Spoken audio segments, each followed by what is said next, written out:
안녕하십니까, 시골의사입니다. 저는 한때 서울에 계속 있다가 요즘은 이제 지방에 내려가서 살게 된 지가 꽤 오래됐습니다. 우리가 흔히 시골이라는 표현치고는 좀 큰 도시이긴 하지만 현재 제가 거주하는 데가 안동인데, 안동만 해도 주변에 소백산, 청량산, 그 외에 부석사, 공정사, 청량사 이런, 혹은 고운사까지, 혹은 옆에 주황산이라든지 우리가 여러분들이 흔히 들어볼 수 있는 어떤 명산이나 아름다운 고찰들이 많이 있는 지역이고, 특히 한국유교문화권에서 여러 가지 다양한 유적들이 많이 남아있는 곳입니다.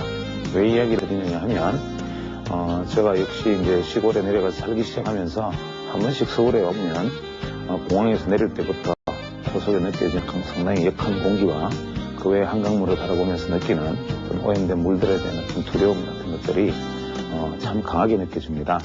예전에 한동안 서울에서 공부하고 서울에서 머물고 있을 때는 이러한 부분들에 대해서 아무런 의식도 하지 않았고, 또 서울이라는 곳이 주는 어떤 문화적 혜택이라든지 어떤 생활의 편리, 삶의 부분에 있어서 주는 혜택들에 대해서 상당히 가치 있게 생각을 하고 있었는데, 이제 시골에 내려가서 살면서 느낀 점은 우리가 보통 건강식이다, 건강관리다, 그 외에 헬스다, 헬스케어다, 다양한 건강보조요법들, 각종 건강법들을 실천하고, 심지어는 집에서 먹는 음식조차도 유기농과 정수된 물, 이러한 것들을 중심으로 해서 자신의 건강들을 무지하게 많이 챙기고 있습니다. 그러나 실제로 우리가 가장 가까이 인간이 중요한 어떤 삶의 본질에 해당되는 공기, 물, 이러한 부분이 주는 어떤 혜택들은 서울과는 비교가 되지 않을 정도로 지방이 훨씬 더 유리할 것입니다.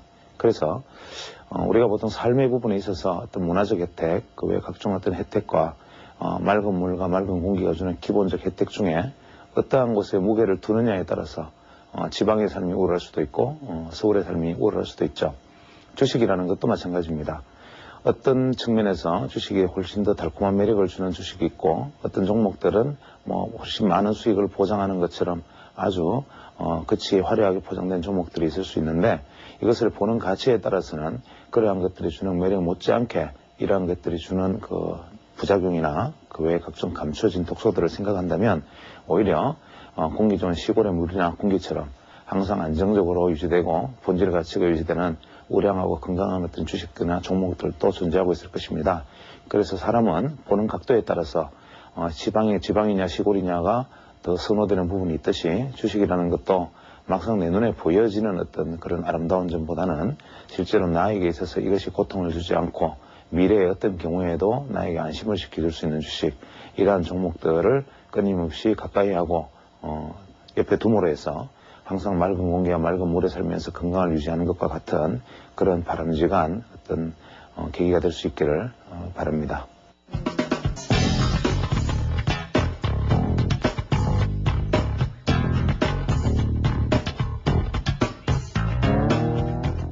지난 시간에 이제 그 일목균형표에 대해서 일목균형표 차트를 배우기에 앞서서 일목균형표의 어떤 기본적인 개념들에 대해서 파동론과 가격론에 대해서 일단 설명을 드렸습니다. 이 이제 일목균형표에서 이 파동론과 가격론을 이제 다시 한번 얘기를 해보면, 사실 내용이 좀 많이 난해하죠. 이 난해해 보이지만 실제로 이것이 형성되는 한 개의 차트의 형태를 완전히 익히는 것이기 때문에 제가 이렇게 설명을 하면서도 굉장히 난해한 점이 많다는 것을 이렇게 알고 있고, 또 이것이 실제 차트의 사례를 이어가면서 설명을 하면 좀 더 눈에 쉽게 들어올 수 있는데, 여건상 이 분필로 이어서 설명하는 부분들이 쉽게 전달이 안 될 수도 있지만, 어떤 면에서는 저는 오히려 이것이 다행이 아닌가라는 생각도 있습니다. 즉, 어떠한 어떤 새로운 것들에 대한, 제가 지난번에 말씀드린 것처럼 어떠한 새로운 것들이 다양하게 있으면 그 모든 것을 다 알기보다는 이것들이 형성되게 되는 어떤 동기나 과정들에 대한 이해만 주어진다면 사실은 어떤 새로운 기법들에 대한 것은 익힐 필요도 없는 것이기도 합니다. 그래서 지난번에 말씀드렸던 이 파동론과 가격론, 이 파동론은 기본적으로 N파동이 중심이 되어 가지고 움직이고, 결국 P파동과 Y파동, S파동은 조정 내지는 연속 혹은 전환의 모습을 보이는 하나의 어떤 조정파동에 해당된다. 특히 M파동이 기본 형태인데 M파동은 보통 5개 혹은 7개, 최대 9개의 파동으로 형성된다. 그 다음에 이것을 사이에 러닝 컬렉션을 해보는 S파동이 만약에 접착된다면 이 숫자만큼의 파동이 연결된다. 그 다음에 가격론은 이 N파동에 있어서 가격의 목표치를 형성하는데 이 가격론에서 가격을 형성하는데 목표치로 삼는 것은 우리가 E계산법, V계산법, 그 다음에 NP계산법, 다양한 계산법들이 존재한다. 이러한 것들을 이야기를 했습니다. 그 다음에 물론 N계산법이 빠졌네요. N, E, V, NP 계산법을 이야기했고 이 V나 NP 계산법 같은 경우에는 보합 박스에서 계산되는 방법이다. 그 다음에 이 각자의 계산법을 구한 다음에 이 계산법의 상하의 진동폭을 목표치의 진동폭이라고 놓고 본다. 이까지가 이제 가격론이라고 본다면 이것이 엘리어트 파동과 크게 다름이 없고 다만 보는 눈이 틀릴 뿐이다 라는 말씀을 드렸는데 제일 마지막으로 이제 이 가즈오 씨가 말한 시간론, 이 시간론이 바로 이분이 말하고자 했던, 어떤 면에서는 이분이 엘리어트 파동을 저는 접했다고 생각을 하지만 이분이 엘리어트 파동에서 자기가 위협하다고 생각했던 부분, 혹은 주식시장에서 시간이라는 것을 어떻게 가격과 연결을 시킬 수 있을까, 시간이라는 것을 어떻게 가격과 함께 얘기할 수 있을까를 나름대로 고심을 해서 만들어낸, 어떻게 보면 자신의 최대 역작이지만 이분이 아쉽게도 1983년에 타결을 하시면서 마무리 짓지 못했던 부분 역시 시간론이다. 그래서 이분이 말한 당시까지 했던 시간론은 이분이 자신있게 주장한 게 하는 게 있습니다. 즉 시세는 원래 일목균형표는 시세는 균형을 향해 나아간다. 이것이 일목균형표의 모토다. 그러면 일단 모토를 하나 적어놓고 시작하죠. 시세는 균형점을 향해 나아간다. 이것이 일목균형표의 핵심에 관통하는 하나의 흐름입니다. 즉 시세가 균형점을 향해 나아간다. 시세가 균형점을 향해 나아간다라는 대전제 다음에 오는 것이 이제 시간론에 대한 얘기인데, 이 시간론에 대해서는 이 시간론이 시세에는 변화일이 존재한다.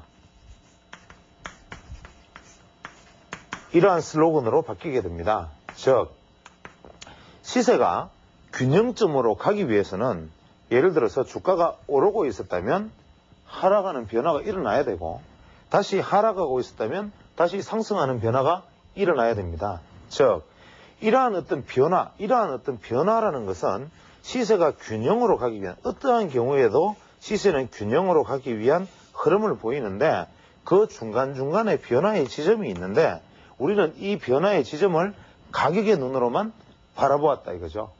물론 이 가즈오 씨도 이 가격의 눈과 시간의 눈을 결부시키지는 않았지만 이분이 시간에 주목을 했다. 이것은 엘리어트 파동에 있어서 맹점을 간파했다라는 뜻이 되는 겁니다.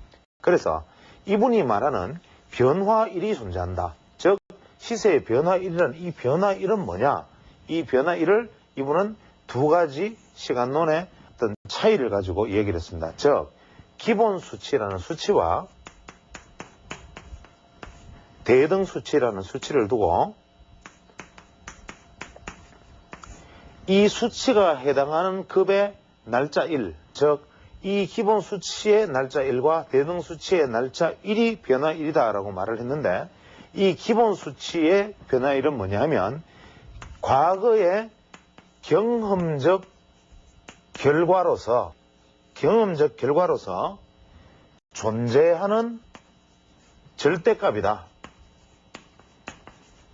즉 기본 수치는 과거의 인간이 경험적 결과, 즉 어떤 상거래에 있어서, 주식에 있어서, 혹은 어떤 여러 가지 일들에 있어서 경험적 결과론, 이것이 선험적으로 우리는 익혀왔고 그것을 자연계에서 깨닫지 못했는데 자기가 2,000명의 아르바이트생을 동원해서, 혹은 얼마나 이것이 과장인지는 모르겠습니다만은 어쨌거나 많은 사람을 동원해서 과거에 일본에서 심지어는 다다미를 만드는 메드베수까지, 심지어는 미국에서 가마니를 사왔을 때 그 가마니의 질과 심지어는 살을 푸대기에 퍼서 이 포대기에 담겨져 있는 살의 알수를 세면서까지 존재했던 것, 막부 시대에 존재했던 미국 거래 양상까지 모든 것을 검토한 다음에, 혹은 2차 대전 전이니까 그 당시에 2차 대전 전에 일본의 금융계가 형성되는 그 과정들을 속어를 전부 되새겨서 8년간 조사를 하면서 자기가 결론을 내린 이 경험적 결과론적으로 존재하는 절대값,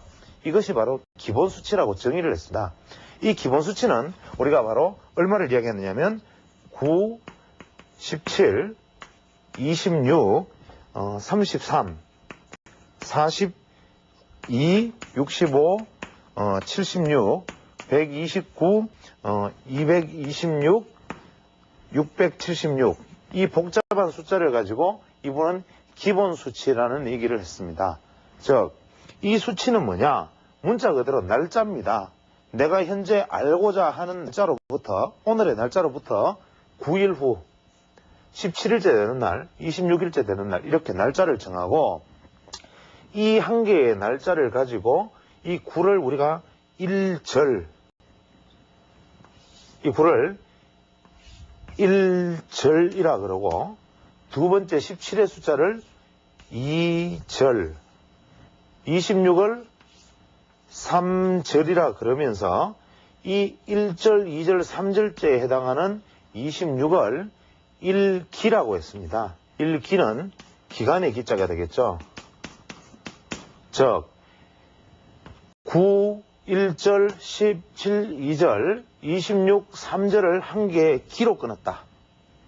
그래서 26일째 되는 날을 한 기라 그러고, 그 다음에 우리가 76일째 되는 날을 1순이라 그랬다. 한 바퀴 돌았다는 뜻이 되겠죠. 1순. 그 다음에 226일째 되는 날을 1환.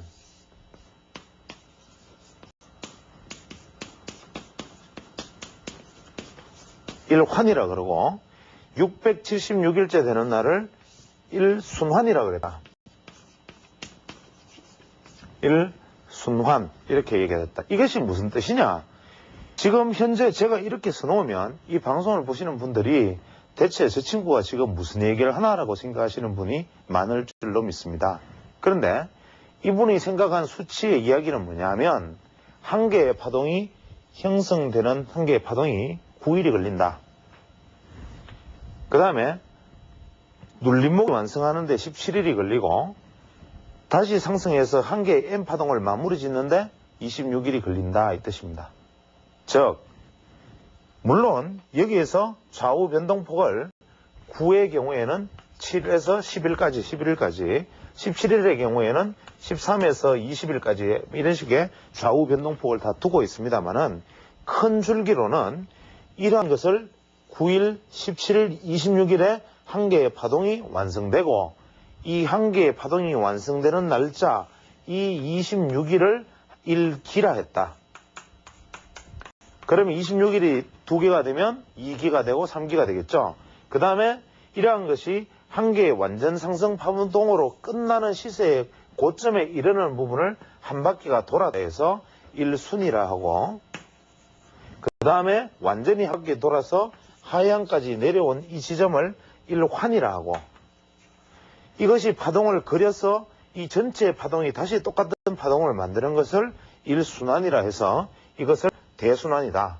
즉, 이 복잡한 것처럼 보이는 이 숫자들이 엘리어트식으로 이야기하면 소파동 3, 4, 5 한 개 파동, 1, 2, 3 두 개 파동, 1, 2, 3, 4, 5 또 한 개 파동, 1, 2, 3 두 개 파동, 1, 2, 3, 4, 5 이렇게 파동해서 1, 2, 3, 4, 5가 되고, 이것이 좀 더 큰 상위 파동에서는 한 개의 상승 파동이 되고, 즉 극소파동, 소파동, 중간파동, 뭐 대형파동, 대파동, 그랜드 사이클, 슈퍼 사이클, 슈퍼 그랜드 사이클, 이렇게 엘리어트 파동에서 크게 잡아갔던 이 형식을 이분은 이렇게 바로 절, 기, 순, 환, 순환이라는 이름으로 붙이고, 그래서 이 파동을, 사이즈를, 볼륨을 계속 붙이고, 그것이 결정되는 날짜들이 존재한다. 미리 꺼버리는 겁니다. 즉, 엘리어트 같은 경우에는 형성된 파동의 모습을 보고, 아, 이제 뭐 중간 파동이 한 개의 상승 파동이 마무리되고 소정이 끝났구나라고 얘기하지만, 이분 같은 경우에는 황당하게도 시간의 변화일이 존재한다고 그러면서 절대 수치로는 9, 17, 26 날짜를 딱 정해놓고 이 날짜에 파동이 이렇게 마무리되는 것이야. 이것이 과거 경험적 결과론이야. 이렇게 얘기를 합니다. 그 살을 팔아도 마찬가지, 사람이 뭐 돗자리를 짜도 마찬가지, 인간이 하는 행위들의 한계의 사단의 파동에 마무리되는 날짜는 이러하더라라는 경험론적 결과, 즉 선험적 결과의 어떤 존재, 이 절대값이라는 것이 바로 기본수치다. 이렇게 얘기를 한 겁니다. 그 다음에 대응수치라는 것은 뭐냐 하면 이 기본적인 수치가 존재를 하고 아울러 모든 행위는 직전의 학습 경험에 영향을 받아서 다음의 행동의 결과가 나타난다. 역시 인과율입니다. 즉 이전에 어떤 과정을 거쳤던 것이 현재의 어떤 모습을 나타내는 중요한 신호다. 즉 과거에 대응되었던 어떠한 것들이 현재에 대응되어지는 부분을 우리가 대응수치라 하자. 즉 이것은 변동값이다. 이 대응수치의 개념을 쉽게 설명을 하면 이제 예를 들어서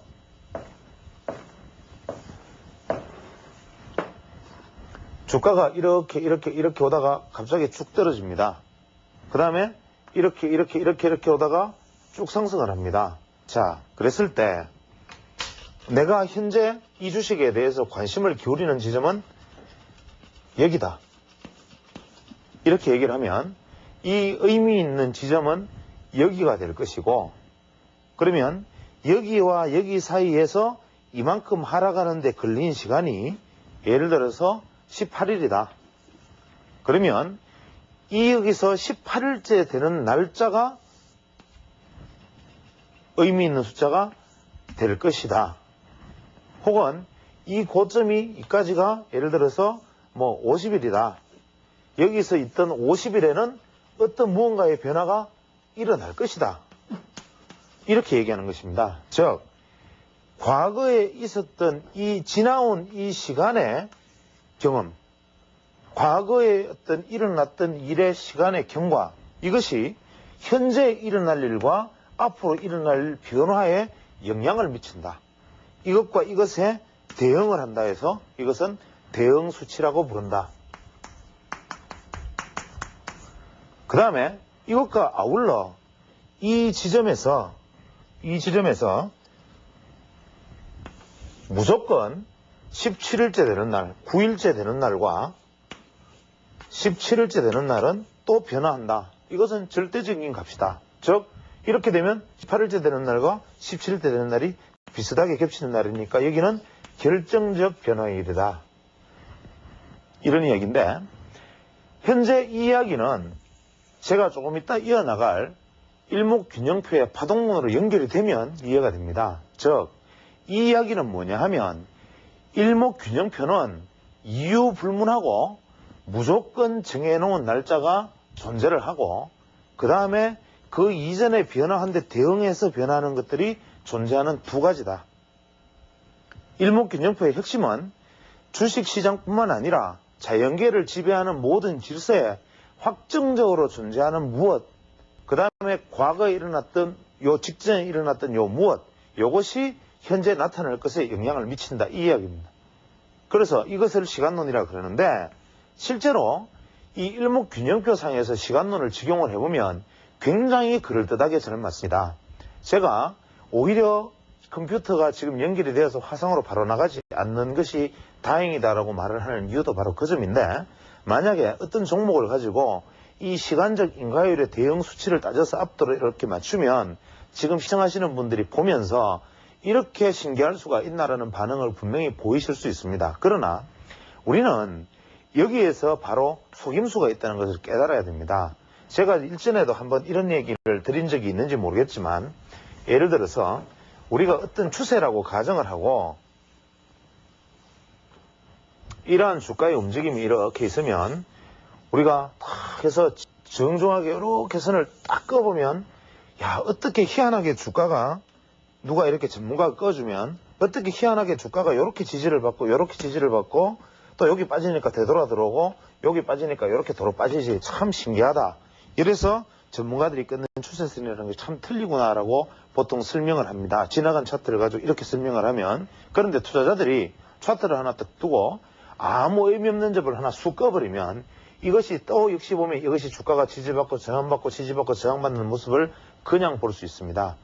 즉 무질서하게 카오스처럼 변화하는 이 안에서 어떠한 선을 긋더라도 그 선은 나름대로 다 의미 있는 선을 형성한다는 것이 바로 랜덤워크 이론인데, 이것도 시간적 변화율이라는 건 역시도 이것이 대응 수치다 기본 수치다하고 아무리 이야기해봐야 실제로 이것은 정해져 있는 수치에 대응하는 것에 지나지 않는다. 이것은 분명히 우리가 기억해야 됩니다. 그러나 이것을 왜 대등 수치를 가지고 이야기를 하느냐, 이것은 일목균형표를 그림을 그려나가기 위해서입니다. 자, 그러면 여기서 우리는 시간론과 가격론과 파동론을 일단은 한번 익혔습니다. 그래서 특히 파동론, 가격론, 시간론을 이야기하면서 특히 경험이 적으신 분들이나 혹은 좀 연로하신 분들은 지금 저 친구가 무슨 소리를 하고 있는 거야 라고 생각을 하실 것이라고 생각을 하는데, 이것은 지금 저한테 들은 이야기로 흘려 들으셔도 사실 무방합니다. 그러나 일목균형표라는 것을 차트로서 활용하기 위해서는 한번 거쳐가야 할 산이었기 때문에 제가 드린 말씀이고, 이제 요까지의 어떤 이 가조시의 이야기를 기본으로 접어두고 이제 일목균형표라는 차트에 대해서 이제 한번 들어가 보기로 하겠습니다. 일목균형표라는 차트는 우리가 보통 알기로 일단 전환선, 그 다음에 기준선, 선행경관 1, 선행경관 2, 후행경관, 이렇게 5가지의 선으로 표시를 합니다. 이제 집에서 각자 HTS가 있던 분이나 혹은 전문 차트 프로그램이 있는 분들은 여기서 한번 일목균형표를 띄워보시기 바랍니다. 띄워보시면 아주 예쁜 구름대가 나타나고 몇 가지 선이 나타나면서 그 옆에 요 선은 전환선, 이 선은 기준선, 이런 글씨가 나타나 있습니다. 여기서 전환선, 기준선, 선행경관, 선행경관 2, 후행경관, 이게 뭐를 의미하느냐면 주식에 있어서는 시세에 균형점이 있다.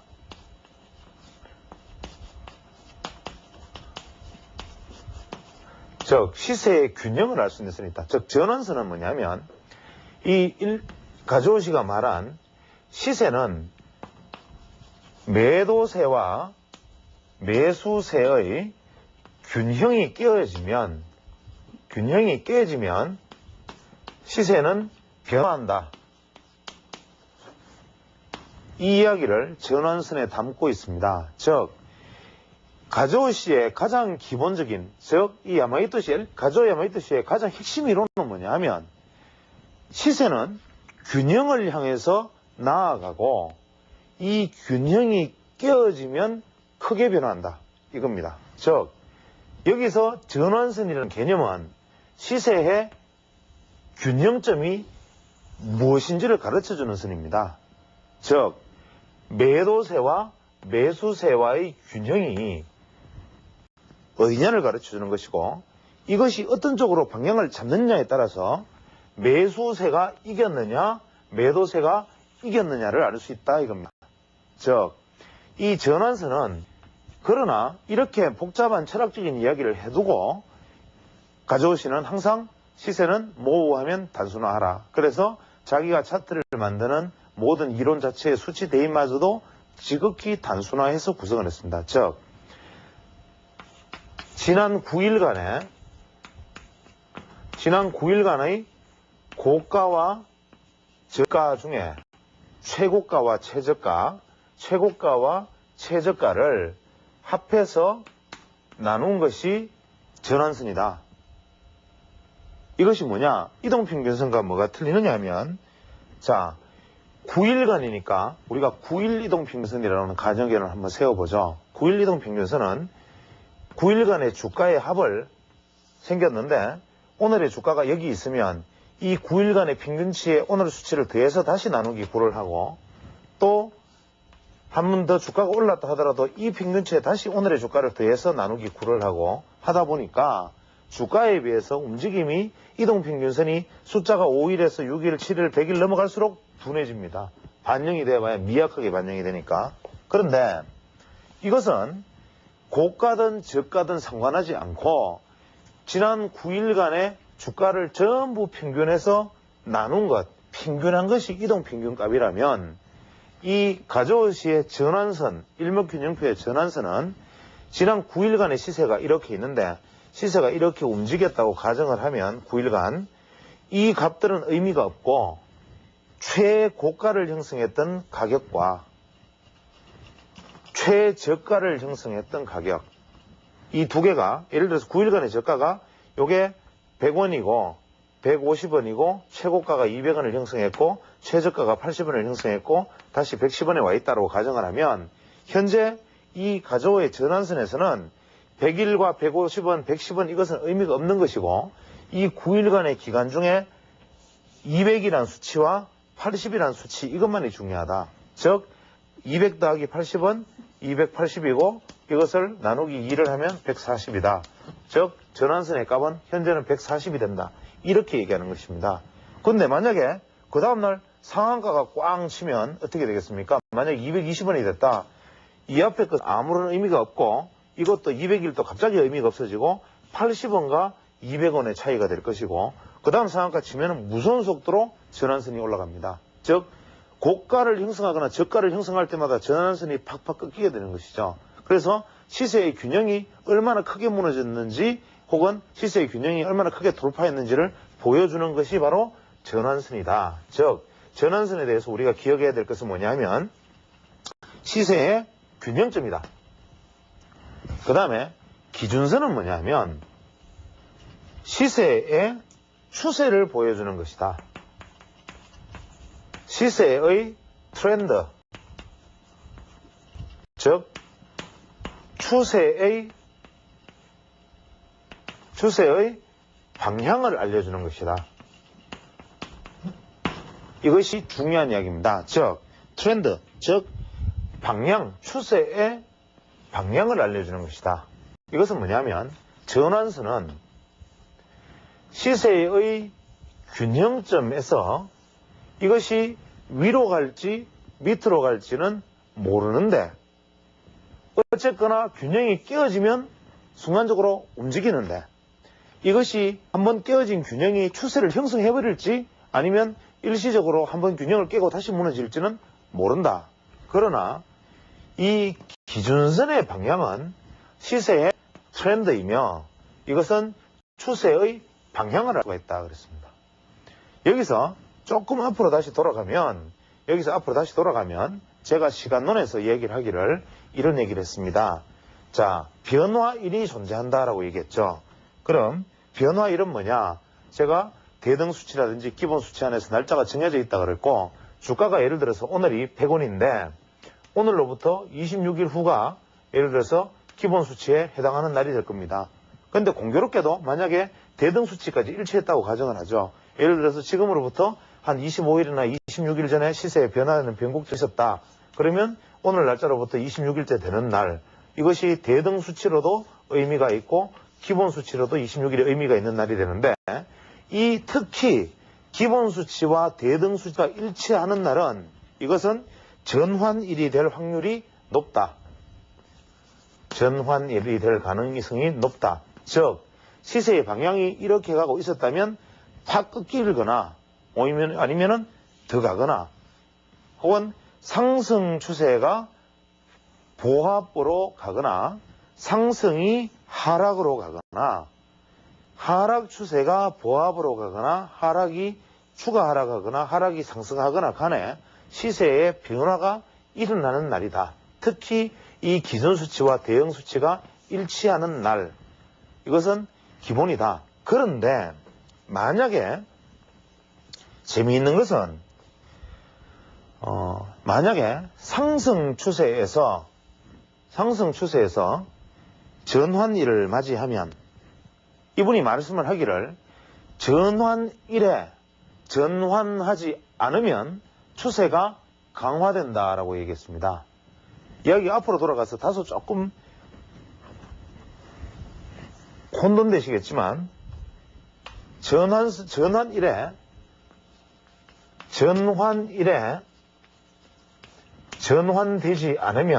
전환되지 않으면 시세는 강화된다 이렇게 말을 했습니다. 그 다음에 시세는 예측할 수 없고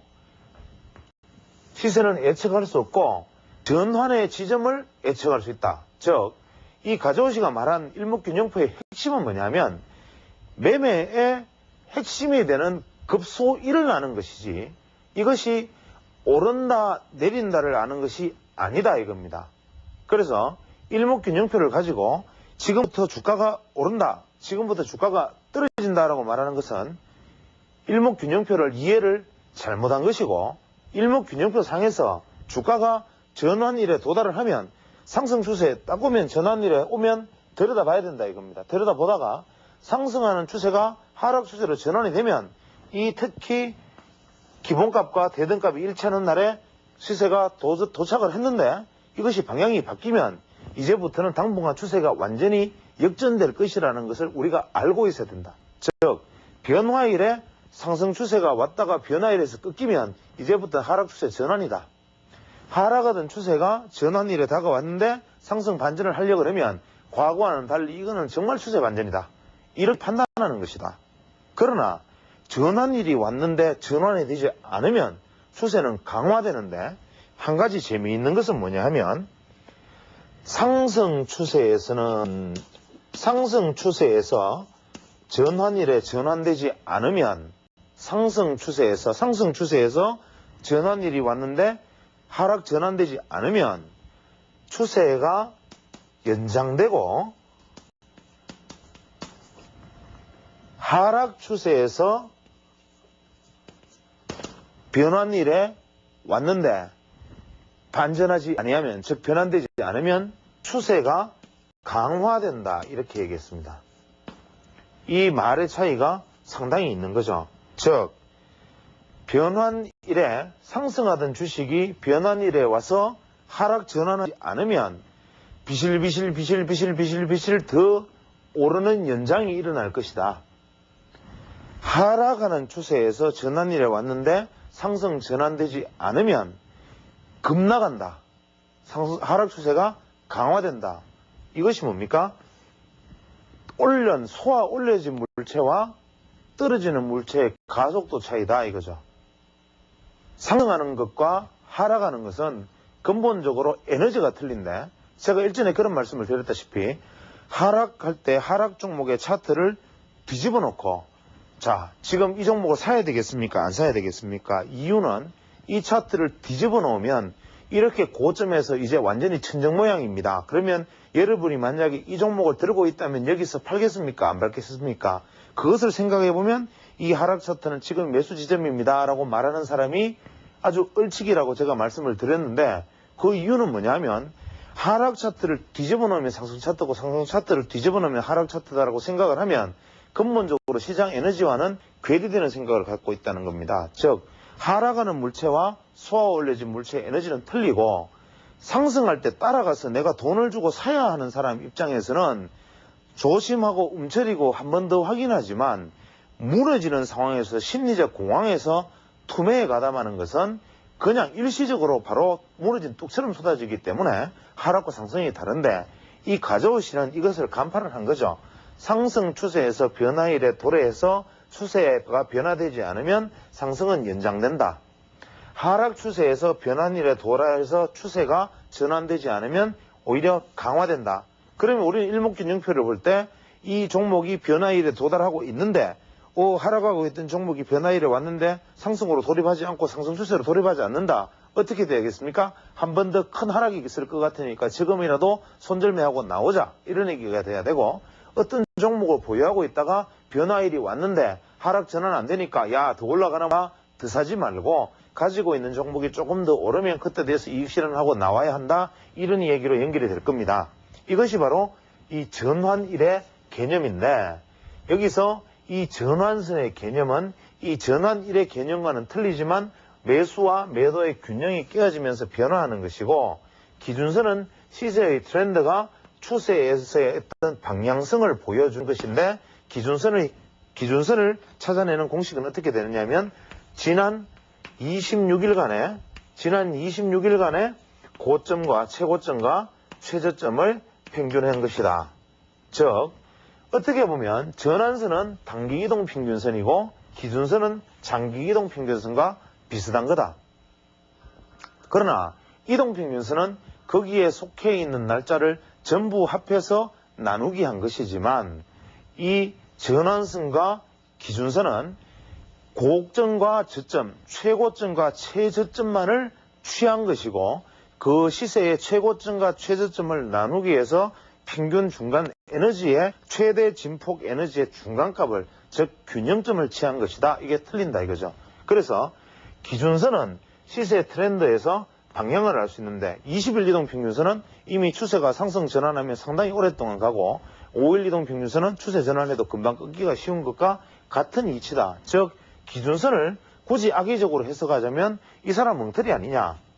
26일간 즉 20일 이동 평균선의 방향을 놓고 시세 트렌드의 방향을 안다. 그거 당연한 얘기 아니냐. 이렇게 생각할 수 있지만, 이 사람이 말한 것은 에너지에 주목했기 때문에 최고점과 최저점만을 취하는 것이다. 그 다음에 이러한 두 개가 전환선과 기준선이 형성이 되면, 우리는 보통 현재 일목균형표를 공부한 사람들의 거의 대부분의 견해는 이 전환선과 기준선은 큰 의미가 없기 때문에 그리 공부할 필요가 없고 알 필요가 없다라는 얘기를 합니다. 그냥 전환선과 기준선의 매매 기법은 어떻게 되느냐. 이 기준선을 전환선이 골든 크로스 하면 매수다.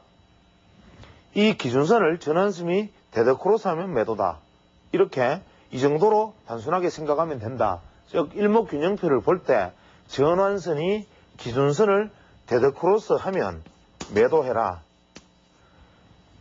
전환선이 기준선을 골든 크로스 하면 매수해라.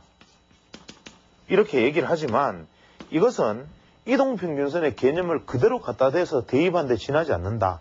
즉 시세 전체의 평균과 최대 진폭 에너지의 평균은 틀린다. 이것을 지금 이해를 못하는 것입니다. 즉 여기서 우리가 시노하라의 비율을 한번 사례를 들어볼 수 있는데, 우리 시노하라의 비율에 대해서 투자자들이 아시는 분이 있을 것입니다. 시노하라의 AB 레이시오라 그러죠.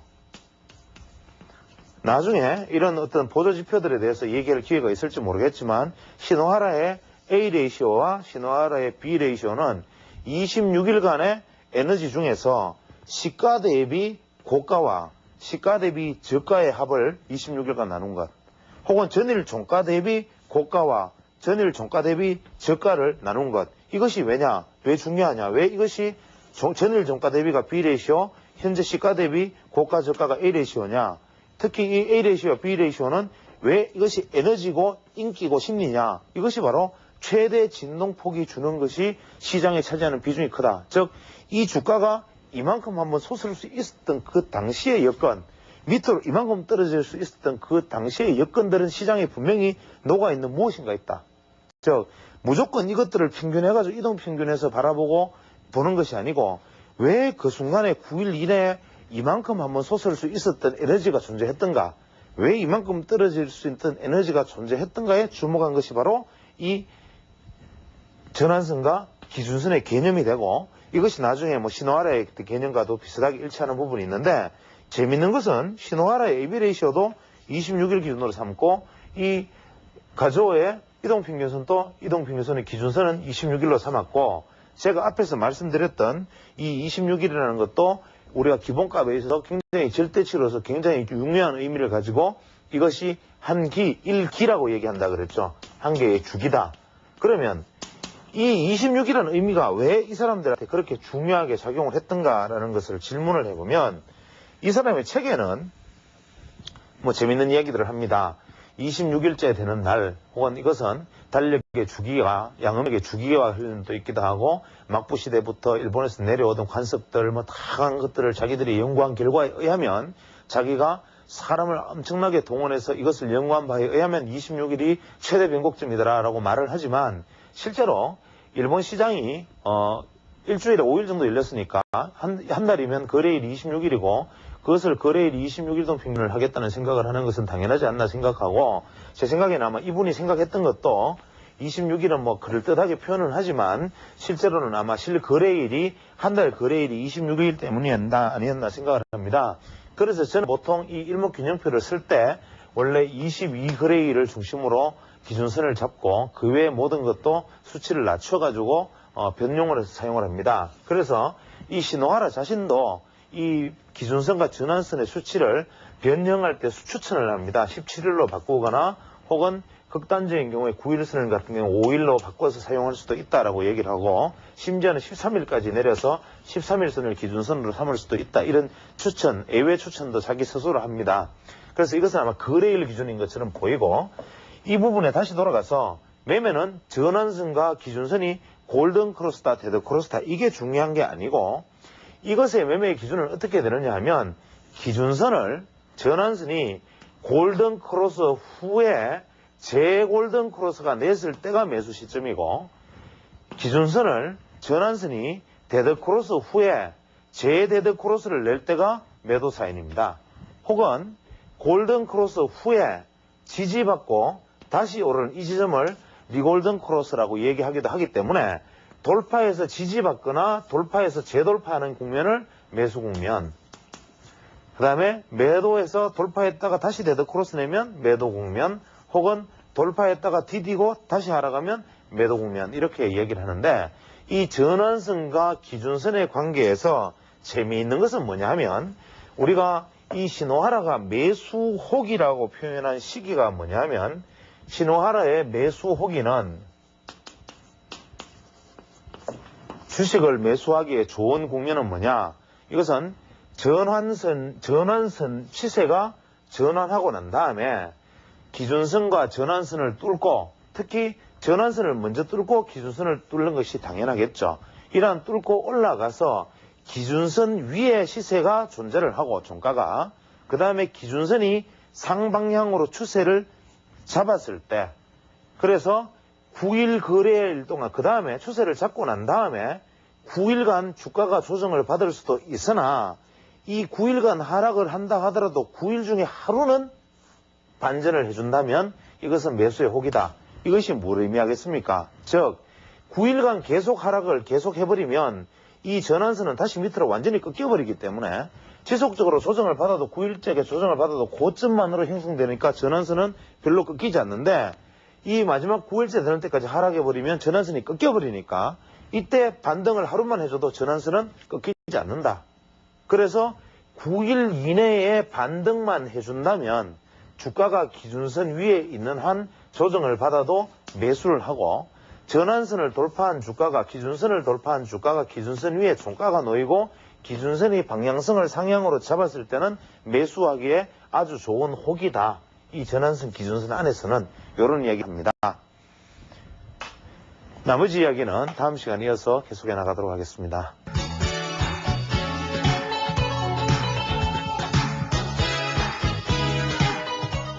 일단 먼저 이것은 제가 생각하는, 이것은 뭐 순수히 제 개인의 생각이기 때문에 경우에 따라서는 오해가 있을 수 있는 부분들을 양해하시기 바라고, 저는 제 개인적으로 일단 우리나라에서 중소형 증권사들을 거의 통폐합하고 현재 증권사의 수를 획기적으로 줄여야 된다고 생각합니다.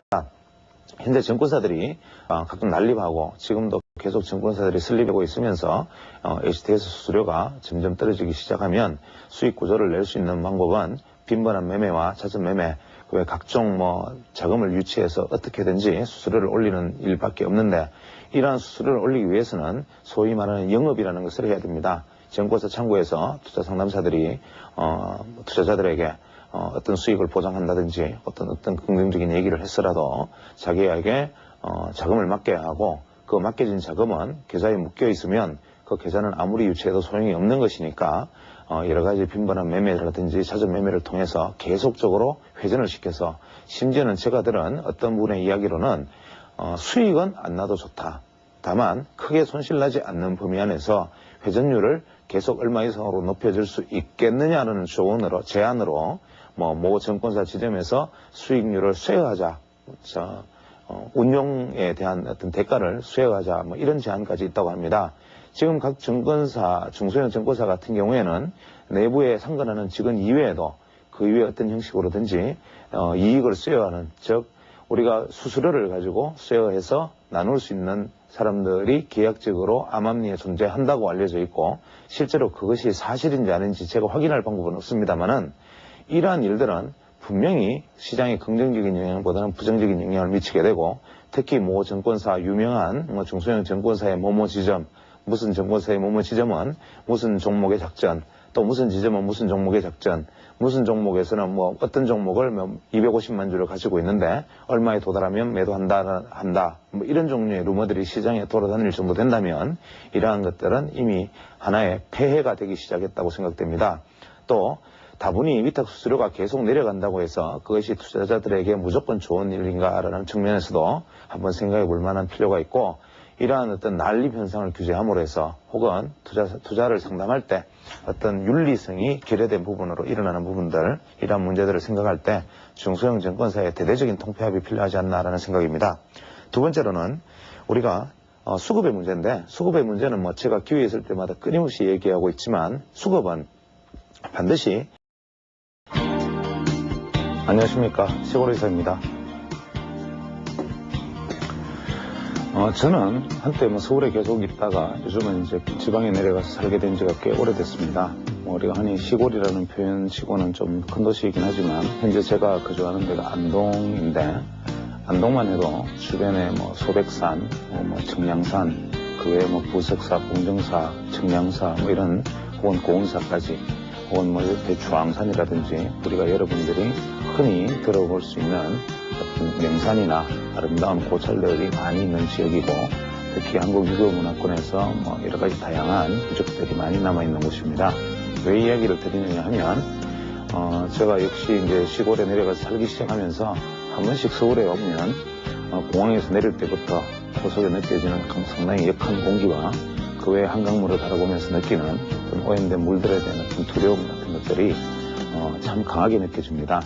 예전에 한동안 서울에서 공부하고 서울에서 머물고 있을 때는 이러한 부분들에 대해서 아무런 의식도 하지 않았고, 또 서울이라는 곳이 주는 어떤 문화적 혜택이라든지 어떤 생활의 편리, 삶의 부분에 있어서 주는 혜택들에 대해서 상당히 가치 있게 생각을 하고 있었는데, 이제 시골에 내려가서 살면서 느낀 점은 우리가 보통 건강식이다, 건강관리다, 그 외에 헬스다, 헬스케어다, 다양한 건강보조법들, 각종 건강법들을 실천하고, 심지어는 집에서 먹는 음식조차도 유기농과 정수된 물, 이러한 것들을 중심으로 해서 자신의 건강들을 무지하게 많이 챙기고 있습니다. 그러나 실제로 우리가 가장 가까이 인간이 중요한 어떤 삶의 본질에 해당되는 공기, 물, 이러한 부분이 주는 어떤 혜택들은 서울과는 비교가 되지 않을 정도로 지방이 훨씬 더 유리할 것입니다.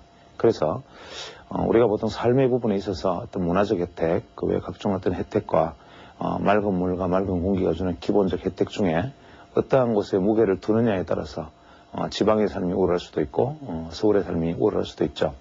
주식이라는 것도 마찬가지입니다. 어떤 측면에서 주식이 훨씬 더 달콤한 매력을 주는 주식이 있고, 어떤 종목들은 훨씬 많은 수익을 보장하는 것처럼 아주 그치 화려하게 포장된 종목들이 있을 수 있는데, 이것을 보는 가치에 따라서는 그러한 것들이 주는 매력 못지않게 이러한 것들이 주는 그 부작용이나 그 외에 각종 감춰진 독소들을 생각한다면, 오히려 공기 좋은 시골의 물이나 공기처럼 항상 안정적으로 유지되고 본질의 가치가 유지되는 우량하고 건강한 어떤 주식들이나 종목들도 존재하고 있을 것입니다.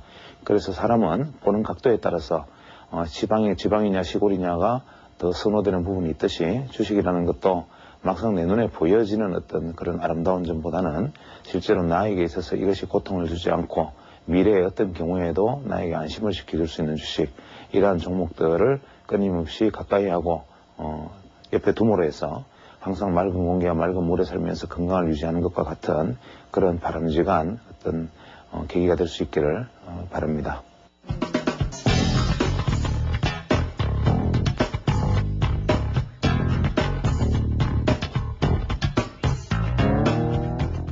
지난 시간에 이제 그 일목균형표에 대해서 일목균형표 차트를 배우기에 앞서서 일목균형표의 어떤 기본적인 개념들에 대해서 파동론과 가격론에 대해서 일단 설명을 드렸습니다.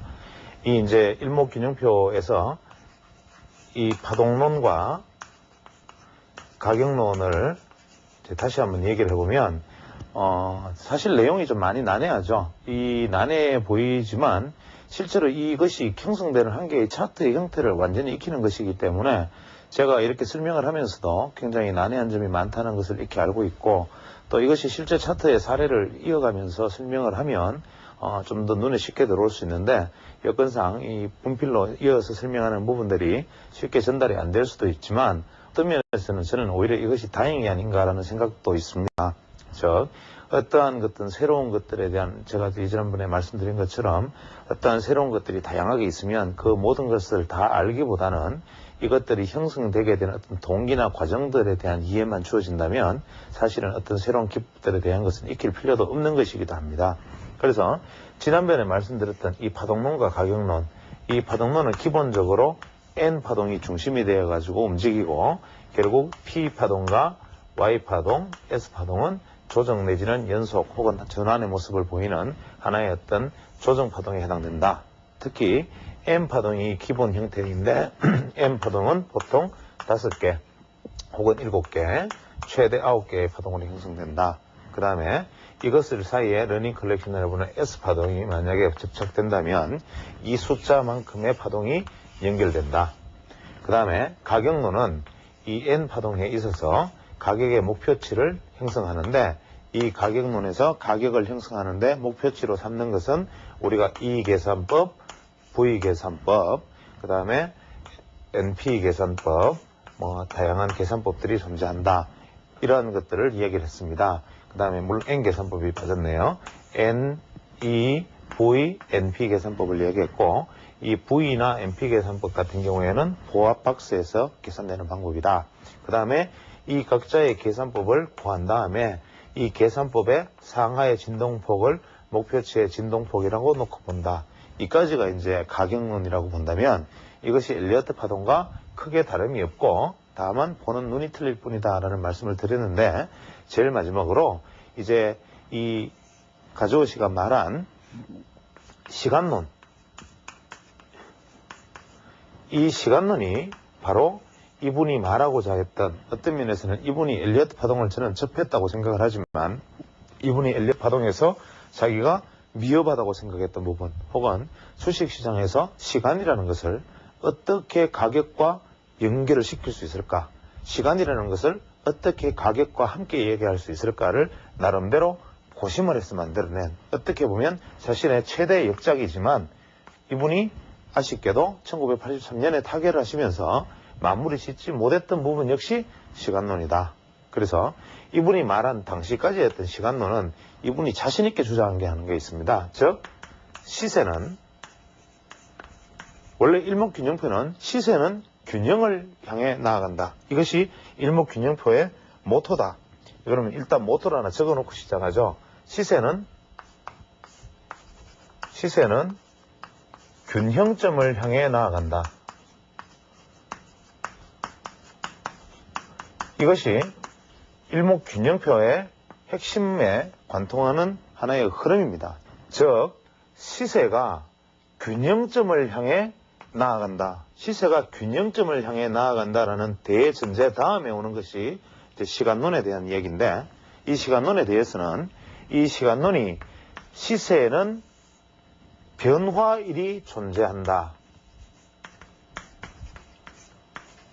이러한 슬로건으로 바뀌게 됩니다. 즉, 시세가 균형점으로 가기 위해서는 예를 들어서 주가가 오르고 있었다면 하락하는 변화가 일어나야 되고, 다시 하락하고 있었다면 다시 상승하는 변화가 일어나야 됩니다. 즉, 이러한 어떤 변화라는 것은 시세가 균형으로 가기 위한, 어떠한 경우에도 시세는 균형으로 가기 위한 흐름을 보이는데, 그 중간중간에 변화의 지점이 있는데 우리는 이 변화의 지점을 가격의 눈으로만 바라보았다 이거죠. 물론 이 가즈오 씨도 이 가격의 눈과 시간의 눈을 결부시키지는 않았지만 이분이 시간에 주목을 했다. 이것은 엘리어트 파동에 있어서 맹점을 간파했다라는 뜻이 되는 겁니다. 그래서 이분이 말하는 변화일이 존재한다. 즉, 시세의 변화일이라는 이 변화일은 뭐냐?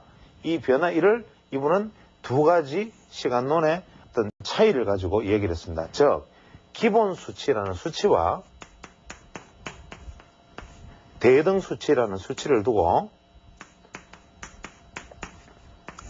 이 수치가 해당하는 급의 날짜 1, 즉 이 기본 수치의 날짜 1과 대등 수치의 날짜 1이 변화 1이다 라고 말을 했는데, 이 기본 수치의 변화 1은 뭐냐 하면 과거의 경험적 결과로서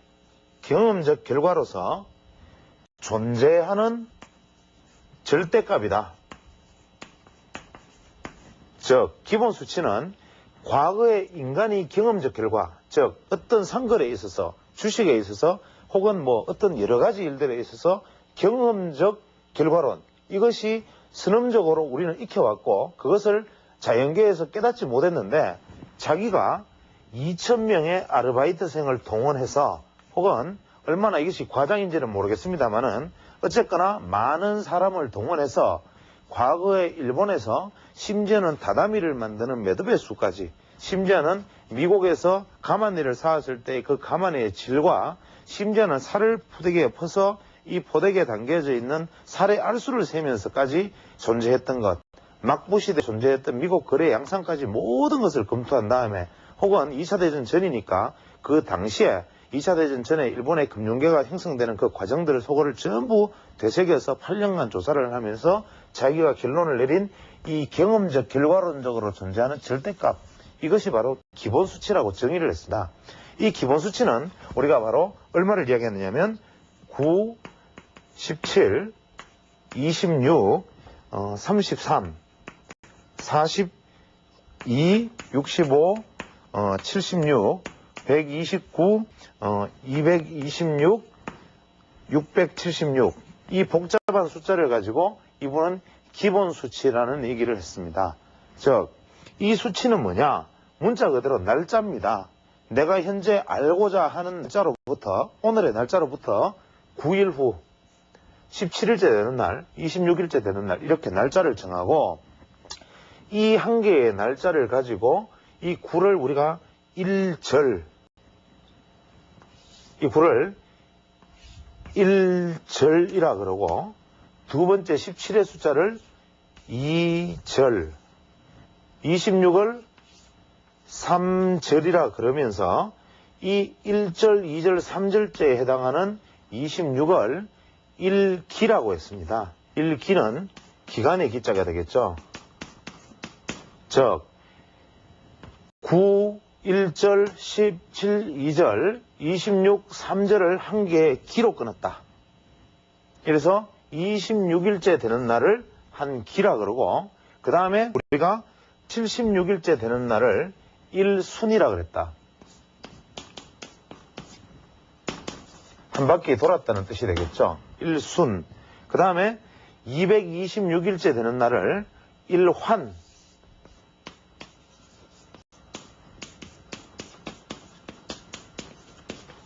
1환이라 그러고, 676일째 되는 날을 1순환이라 그랬다. 1순환. 이렇게 얘기했다. 이것이 무슨 뜻이냐? 지금 현재 제가 이렇게 써놓으면 이 방송을 보시는 분들이 대체 저 친구가 지금 무슨 얘기를 하나라고 생각하시는 분이 많을 줄로 믿습니다. 그런데 이분이 생각한 수치의 이야기는 뭐냐 하면, 한 개의 파동이 형성되는 한 개의 파동이 9일이 걸린다. 그 다음에 눌림목을 완성하는데 17일이 걸리고, 다시 상승해서 한 개의 M파동을 마무리 짓는데 26일이 걸린다, 이 뜻입니다. 즉, 물론 여기에서 좌우 변동폭을 9의 경우에는 7에서 10일까지, 11일까지, 17일의 경우에는 13에서 20일까지 이런 식의 좌우 변동폭을 다 두고 있습니다만은, 큰 줄기로는 이러한 것을 9일, 17일, 26일에 한 개의 파동이 완성되고, 이 한 개의 파동이 완성되는 날짜, 이 26일을 1기라 했다. 그러면 26일이 2개가 되면 2기가 되고 3기가 되겠죠.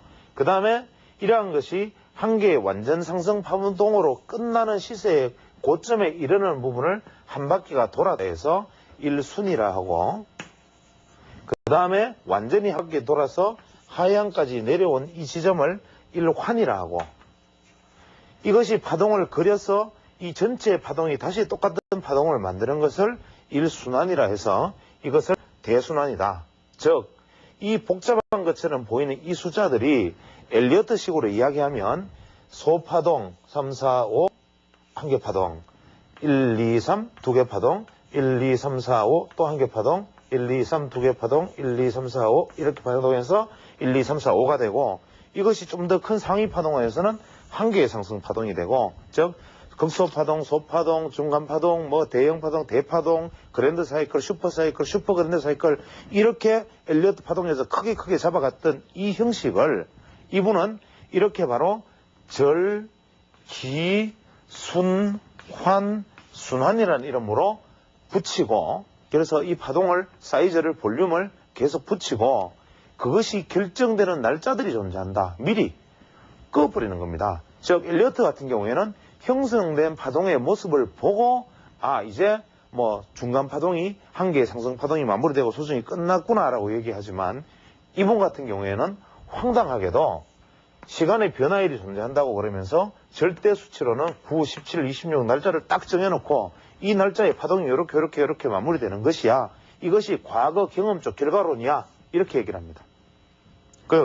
살을 팔아도 마찬가지, 사람이 뭐 돗자리를 짜도 마찬가지, 인간이 하는 행위들의 한 개의 사사동의 파동에 마무리되는 날짜는 이러하더라라는 경험론적 결과, 즉 선험적 결과의 어떤 존재, 이 절대값이라는 것이 바로 기본수치다. 이렇게 얘기를 한 겁니다.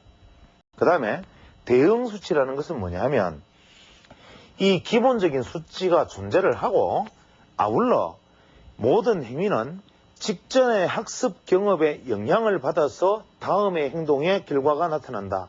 역시 인과율입니다. 즉 이전에 어떤 과정을 거쳤던 것이 현재의 어떤 모습을 나타내는 중요한 신호다. 즉 과거에 대응되었던 어떠한 것들이 현재에 대응되어지는 부분을 우리가 대응수치라 하자. 즉 이것은 변동값이다. 이 대응수치의 개념을 쉽게 설명을 하면, 이제 예를 들어서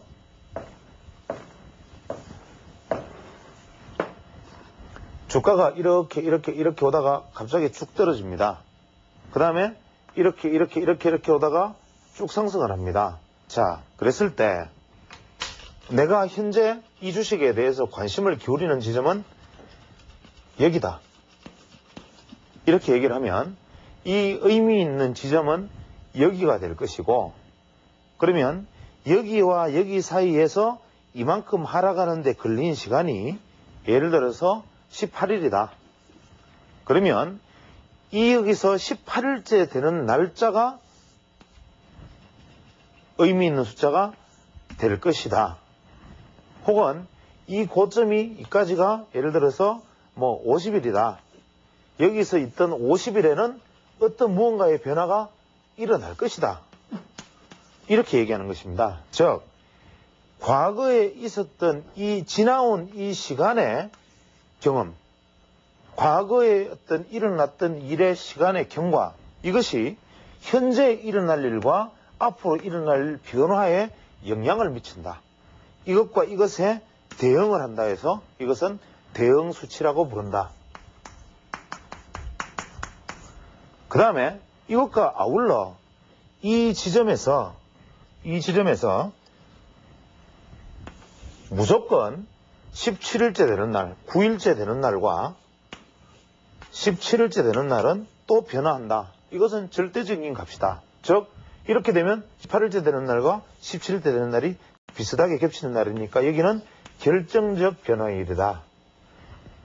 이런 이야기인데, 현재 이 이야기는 제가 조금 이따 이어나갈 일목균형표의 파동론으로 연결이 되면 이해가 됩니다. 즉 이 이야기는 뭐냐 하면, 일목균형표는 이유불문하고 무조건 정해놓은 날짜가 존재를 하고, 그 다음에 그 이전에 변화한 데 대응해서 변화하는 것들이 존재하는 두 가지다. 일목균형표의 핵심은 주식시장뿐만 아니라 자연계를 지배하는 모든 질서에 확정적으로 존재하는 무엇, 그 다음에 과거에 일어났던 요 직전에 일어났던 요 무엇, 요것이 현재 나타날 것에 영향을 미친다 이 이야기입니다.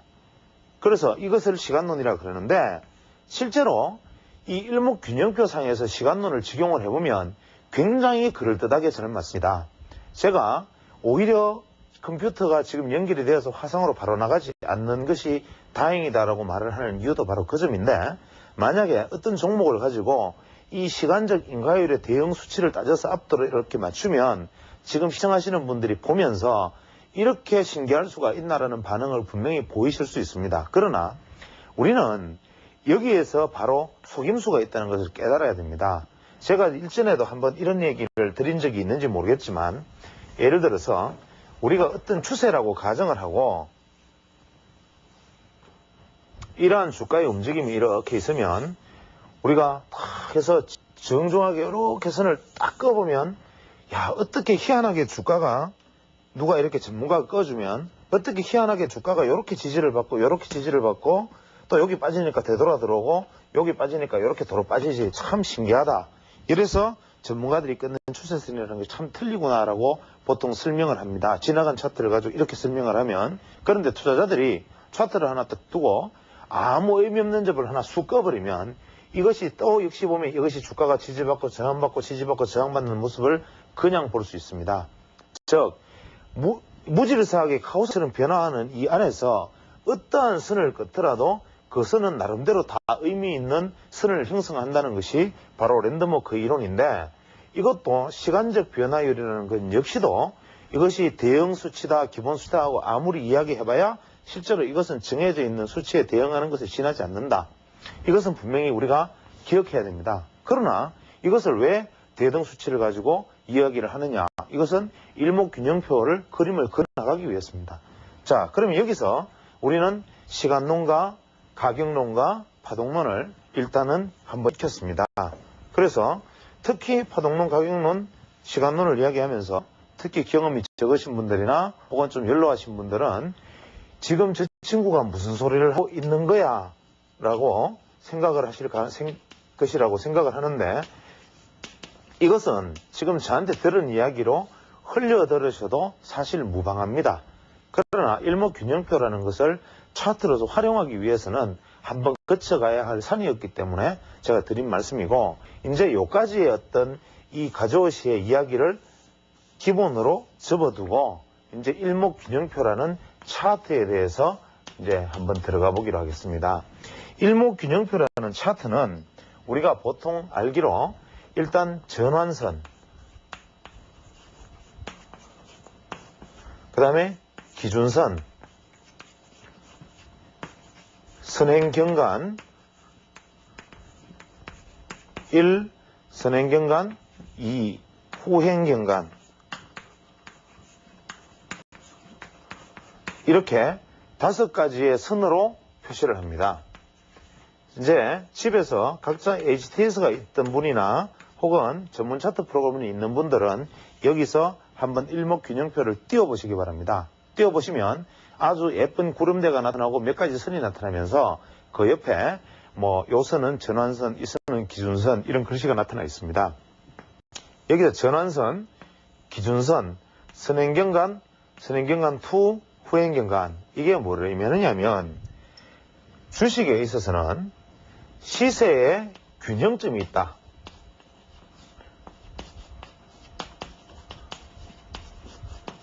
즉 시세의 균형을 알 수 있는 선이 있다. 즉 전환선은 뭐냐면 가조시가 말한 시세는 매도세와 매수세의 균형이 깨어지면 시세는 변화한다. 이 이야기를 전환선에 담고 있습니다. 즉 가조시의 가장 기본적인 이 가조 야마이토시의 가장 핵심 이론은 뭐냐 하면 시세는 균형을 향해서 나아가고 이 균형이 깨어지면 크게 변화한다.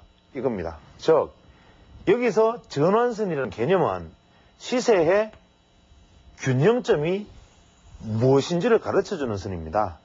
즉 매도세와 매수세와의 균형이 어디냐를 가르쳐주는 것이고 이것이 어떤 쪽으로 방향을 잡느냐에 따라서 매수세가 이겼느냐, 매도세가 이겼느냐를 알 수 있다 이겁니다. 즉, 이 전환선은 그러나 이렇게 복잡한 철학적인 이야기를 해두고 가져오 씨는 항상 시세는 모호하면 단순화하라. 그래서 자기가 차트를 만드는 모든 이론 자체의 수치 대입마저도 지극히 단순화해서 구성을 했습니다. 즉, 지난 9일간의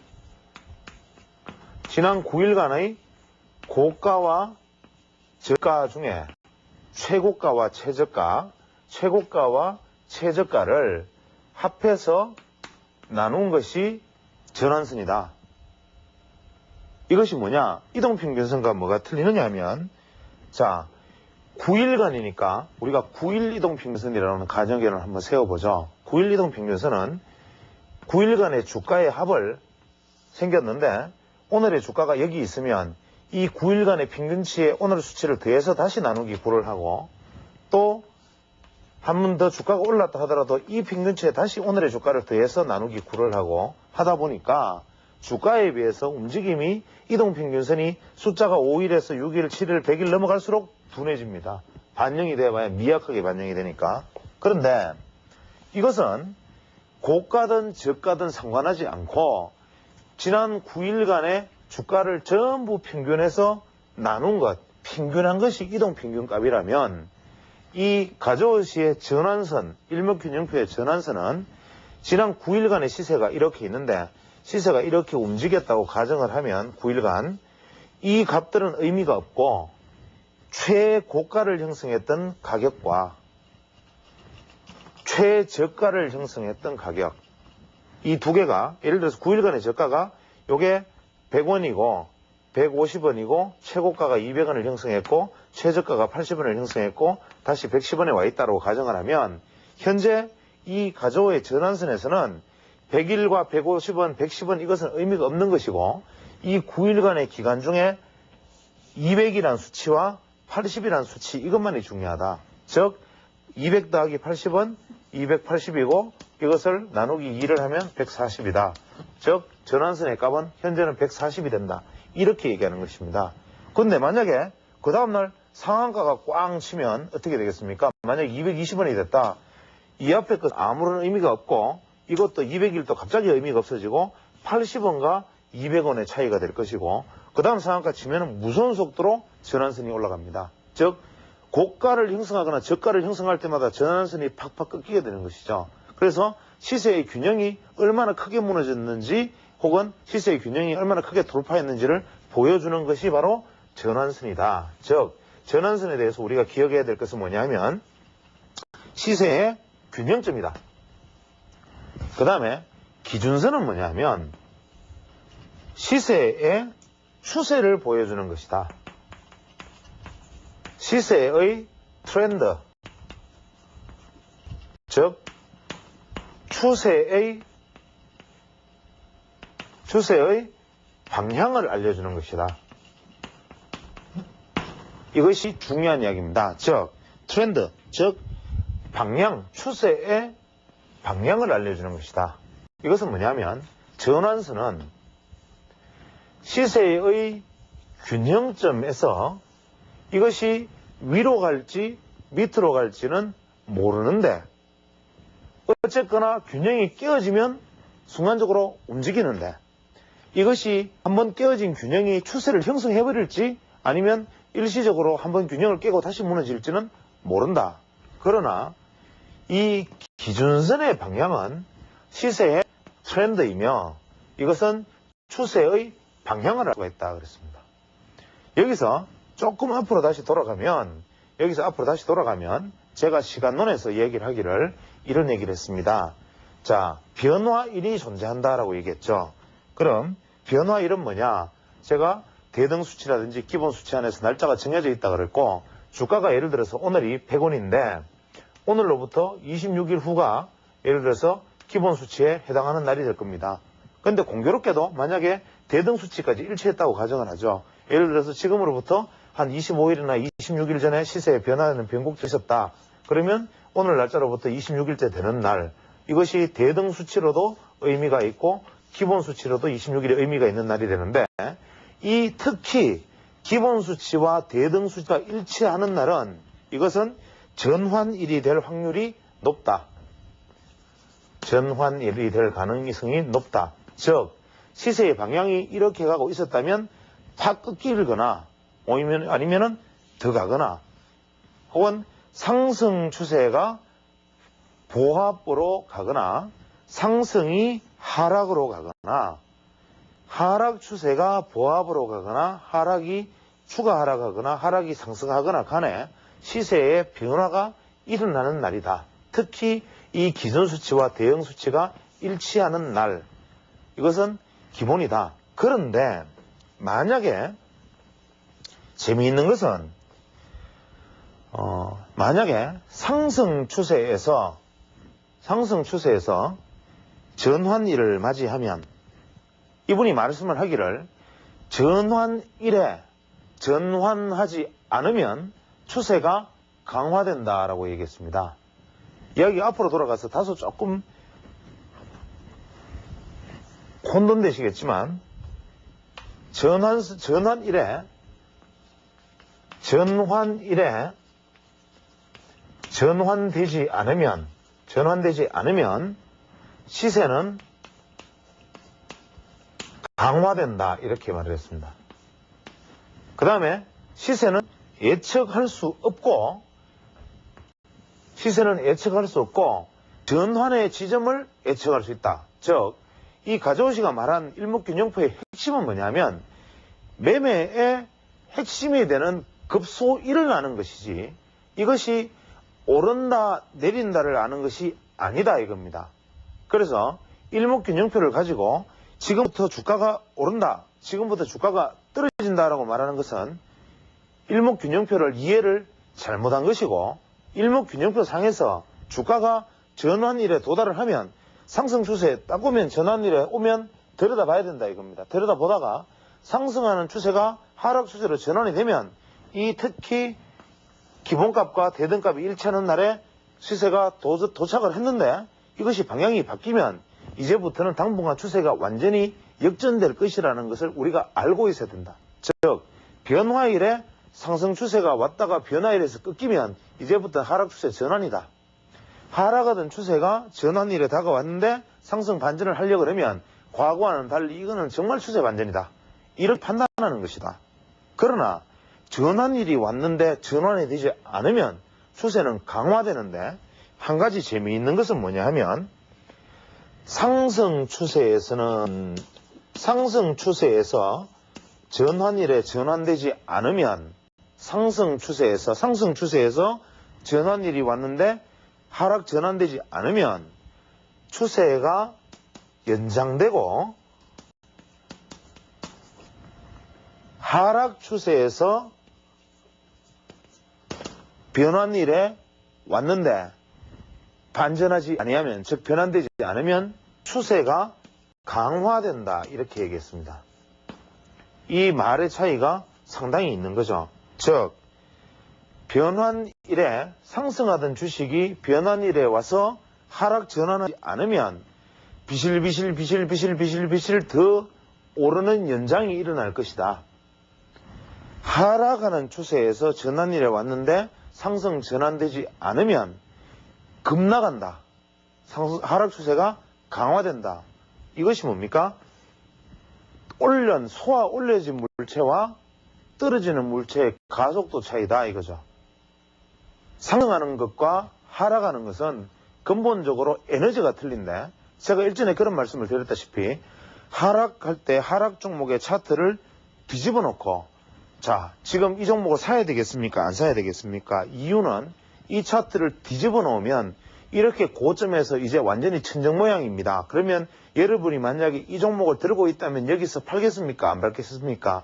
그것을 생각해 보면 이 하락 차트는 지금 매수 지점입니다 라고 말하는 사람이 아주 얼치기라고 제가 말씀을 드렸는데, 그 이유는 뭐냐면 하락 차트를 뒤집어 놓으면 상승 차트고 상승 차트를 뒤집어 놓으면 하락 차트다라고 생각을 하면 근본적으로 시장 에너지와는 괴리되는 생각을 갖고 있다는 겁니다. 즉 하락하는 물체와 쏘아 올려진 물체의 에너지는 틀리고, 상승할 때 따라가서 내가 돈을 주고 사야 하는 사람 입장에서는 조심하고 움츠리고 한 번 더 확인하지만 무너지는 상황에서 심리적 공황에서 투매에 가담하는 것은 그냥 일시적으로 바로 무너진 뚝처럼 쏟아지기 때문에 하락과 상승이 다른데 이 가져오시는 이것을 간파를 한 거죠. 상승 추세에서 변화일에 도래해서 추세가 변화되지 않으면 상승은 연장된다. 하락 추세에서 변환일에 도래해서 추세가 전환되지 않으면 오히려 강화된다.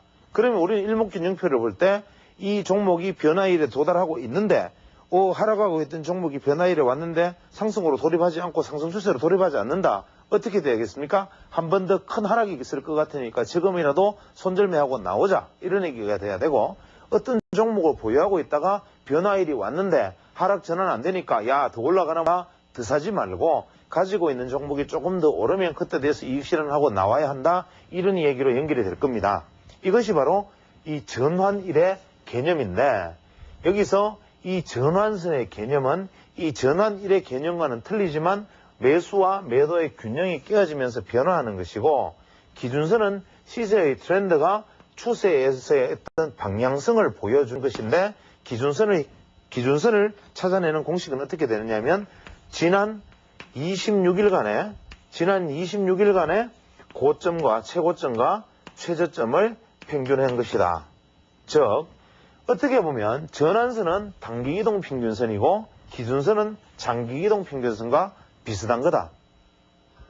그러나 이동평균선은 거기에 속해 있는 날짜를 전부 합해서 나누기 한 것이지만 이 전환선과 기준선은 고점과 저점, 최고점과 최저점만을 취한 것이고 그 시세의 최고점과 최저점을 나누기 위해서 평균 중간 에너지의 최대 진폭 에너지의 중간값을 즉 균형점을 취한 것이다. 이게 틀린다 이거죠.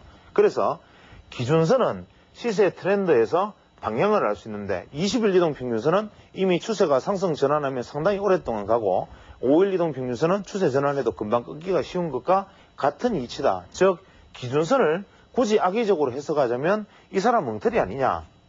26일간 즉 20일 이동 평균선의 방향을 놓고 시세 트렌드의 방향을 안다. 그거 당연한 얘기 아니냐. 이렇게 생각할 수 있지만 이 사람이 말한 것은 에너지에 주목했기 때문에 최고점과 최저점만을 취하는 것이다. 그 다음에 이러한 두 개가 전환선과 기준선이 형성이 되면 우리는 보통 현재 일목균형표를 공부한 사람들의 거의 대부분의 견해는 이 전환선과 기준선은 큰 의미가 없기 때문에 그리 공부할 필요가 없고 알 필요가 없다라는 얘기를 합니다. 그냥 전환선과 기준선의 매매 기법은 어떻게 되느냐. 이 기준선을 전환선이 골든 크로스 하면 매수다. 이 기준선을 전환선이 데드 크로스 하면 매도다. 이렇게 이 정도로 단순하게 생각하면 된다. 즉 일목균형표를 볼 때 전환선이 기준선을 데드 크로스 하면 매도해라. 전환선이 기준선을 골든 크로스 하면 매수해라. 이렇게 얘기를 하지만 이것은 이동평균선의 개념을 그대로 갖다 대서 대입한데 지나지 않는다. 즉 시세 전체의 평균과 최대 진폭 에너지의 평균은 틀린다. 이것을 지금 이해를 못하는 것입니다. 즉 여기서 우리가 시노하라의 비율을 한번 사례를 들어볼 수 있는데 우리 시노하라의 비율에 대해서 투자자들이 아시는 분이 있을 것입니다. 시노하라의 AB 레이시오라 그러죠. 나중에 이런 어떤 보조지표들에 대해서 얘기할 기회가 있을지 모르겠지만 시노하라의 A 레이시오와 시노하라의 B 레이시오는 26일간의 에너지 중에서 시가 대비 고가와 시가 대비 저가의 합을 26일간 나눈 것, 혹은 전일 종가 대비 고가와 전일 종가 대비 저가를 나눈 것. 이것이 왜냐? 왜 중요하냐? 왜 이것이 전일 종가 대비가 B 레이시오, 현재 시가 대비 고가 저가가 A 레이시오냐? 특히 이 A 레이시오, B 레이시오는 왜 이것이 에너지고 인기고 심리냐? 이것이 바로 최대 진동폭이 주는 것이 시장에 차지하는 비중이 크다. 즉 이 주가가 이만큼 한번 솟을 수 있었던 그 당시의 여건, 밑으로 이만큼 떨어질 수 있었던 그 당시의 여건들은 시장에 분명히 녹아있는 무엇인가 있다. 즉 무조건 이것들을 평균해가지고 이동평균해서 바라보고 보는 것이 아니고 왜 그 순간에 9일 이내에 이만큼 한번 솟을 수 있었던 에너지가 존재했던가. 왜 이만큼 떨어질 수 있던 에너지가 존재했던가에 주목한 것이 바로 이 전환선과 기준선의 개념이 되고, 이것이 나중에 뭐 시노하라의 개념과도 비슷하게 일치하는 부분이 있는데, 재밌는 것은 시노하라의 AB 레이시오도 26일 기준으로 삼고, 이 가조어의 이동평균선도 이동평균선의 기준선은 26일로 삼았고, 제가 앞에서 말씀드렸던 이 26일이라는 것도 우리가 기본값에 있어서 굉장히 절대치로서 굉장히 중요한 의미를 가지고, 이것이 한 기, 1기라고 얘기한다 그랬죠. 한 개의 주기다. 그러면 이 26이라는 의미가 왜 이 사람들한테 그렇게 중요하게 작용을 했던가라는 것을 질문을 해보면, 이 사람의 책에는 뭐 재밌는 이야기들을 합니다. 26일째 되는 날, 혹은 이것은 달력의 주기와 양음의 주기와 관련도 있기도 하고, 막부시대부터 일본에서 내려오던 관습들 뭐 다양한 것들을 자기들이 연구한 결과에 의하면, 자기가 사람을 엄청나게 동원해서 이것을 연구한 바에 의하면 26일이 최대 변곡점이더라라고 말을 하지만, 실제로 일본 시장이 일주일에 5일 정도 열렸으니까 한 달이면 거래일이 26일이고, 그것을 거래일 26일 동평균을 하겠다는 생각을 하는 것은 당연하지 않나 생각하고, 제 생각에는 아마 이분이 생각했던 것도 26일은 뭐 그럴듯하게 표현을 하지만 실제로는 아마 실거래일이 한 달 거래일이 26일 때문이었나 아니었나 생각을 합니다. 그래서 저는 보통 이 일목균형표를 쓸 때 원래 22거래일을 중심으로 기준선을 잡고 그 외의 모든 것도 수치를 낮춰가지고 변용을 해서 사용을 합니다. 그래서 이 시노하라 자신도 이 기준선과 전환선의 수치를 변형할 때 추천을 합니다. 17일로 바꾸거나 혹은 극단적인 경우에 9일선 같은 경우 5일로 바꿔서 사용할 수도 있다라고 얘기를 하고, 심지어는 13일까지 내려서 13일선을 기준선으로 삼을 수도 있다, 이런 추천, 예외 추천도 자기 스스로 합니다. 그래서 이것은 아마 거래일 기준인 것처럼 보이고, 이 부분에 다시 돌아가서 매매는 전환선과 기준선이 골든 크로스다, 데드 크로스다, 이게 중요한 게 아니고, 이것의 매매의 기준은 어떻게 되느냐 하면, 기준선을 전환선이 골든 크로스 후에 제골든 크로스가 냈을 때가 매수 시점이고, 기준선을 전환선이 데드 크로스 후에 제데드 크로스를 낼 때가 매도 사인입니다. 혹은 골든 크로스 후에 지지받고 다시 오르는 이 지점을 리골든 크로스라고 얘기하기도 하기 때문에, 돌파해서 지지받거나 돌파해서 재돌파하는 국면을 매수 국면, 그 다음에 매도해서 돌파했다가 다시 데드 크로스 내면 매도 국면, 혹은 돌파했다가 디디고 다시 하락하면 매도 국면, 이렇게 얘기를 하는데, 이 전환선과 기준선의 관계에서 재미있는 것은 뭐냐 하면, 우리가 이 시노하라가 매수호기라고 표현한 시기가 뭐냐 하면, 시노하라의 매수호기는 주식을 매수하기에 좋은 국면은 뭐냐, 이것은 전환선 시세가 전환하고 난 다음에 기준선과 전환선을 뚫고, 특히 전환선을 먼저 뚫고 기준선을 뚫는 것이 당연하겠죠. 이러한 뚫고 올라가서 기준선 위에 시세가 존재를 하고, 종가가, 그 다음에 기준선이 상방향으로 추세를 잡았을 때, 그래서 9일 거래일 동안, 그 다음에 추세를 잡고 난 다음에 9일간 주가가 조정을 받을 수도 있으나, 이 9일간 하락을 한다 하더라도 9일 중에 하루는 반전을 해준다면 이것은 매수의 혹이다. 이것이 뭘 의미하겠습니까? 즉 9일간 계속 하락을 계속 해버리면 이 전환선은 다시 밑으로 완전히 꺾여버리기 때문에, 지속적으로 조정을 받아도 9일째 조정을 받아도 고점만으로 형성되니까 전환선은 별로 꺾이지 않는데, 이 마지막 9일째 되는 때까지 하락해버리면 전환선이 꺾여버리니까 이때 반등을 하루만 해줘도 전환선은 꺾이지 않는다. 그래서 9일 이내에 반등만 해준다면 주가가 기준선 위에 있는 한 조정을 받아도 매수를 하고, 전환선을 돌파한 주가가, 기준선을 돌파한 주가가 기준선 위에 종가가 놓이고 기준선이 방향성을 상향으로 잡았을 때는 매수하기에 아주 좋은 혹이다. 이 전환선 기준선 안에서는 이런 이야기합니다. 나머지 이야기는 다음 시간에 이어서 계속해 나가도록 하겠습니다.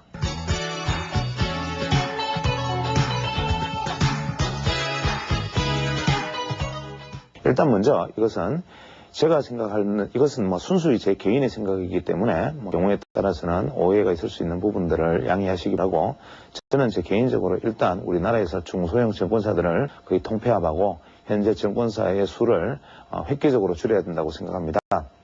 현재 증권사들이 가끔 난립하고 지금도 계속 증권사들이 설립하고 있으면서 HTS 수수료가 점점 떨어지기 시작하면 수익 구조를 낼 수 있는 방법은 빈번한 매매와 잦은 매매, 그 외 각종 자금을 유치해서 어떻게든지 수수료를 올리는 일밖에 없는데, 이러한 수수료를 올리기 위해서는 소위 말하는 영업이라는 것을 해야 됩니다. 증권사 창구에서 투자 상담사들이 투자자들에게 어떤 수익을 보장한다든지 어떤 긍정적인 얘기를 했더라도 자기에게 자금을 맡겨야 하고, 그 맡겨진 자금은 계좌에 묶여 있으면 그 계좌는 아무리 유치해도 소용이 없는 것이니까 여러 가지 빈번한 매매라든지 잦은 매매를 통해서 계속적으로 회전을 시켜서, 심지어는 제가 들은 어떤 분의 이야기로는 수익은 안 나도 좋다, 다만 크게 손실나지 않는 범위 안에서 회전율을 계속 얼마 이상으로 높여줄 수 있겠느냐는 제안으로 모 증권사 지점에서 수익률을 수여하자,